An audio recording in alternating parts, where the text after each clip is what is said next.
You ask Tiger to solve. This deals with linear equations with one unknown.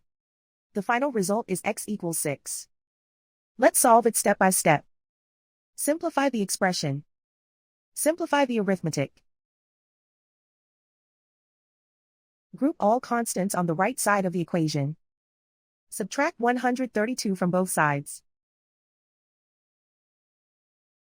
Simplify the arithmetic.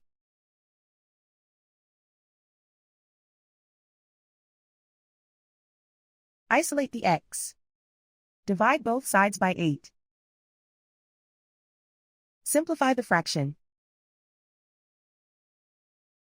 Find the greatest common factor of the numerator and denominator. Factor out and cancel the greatest common factor. And so the final result is x equals 6.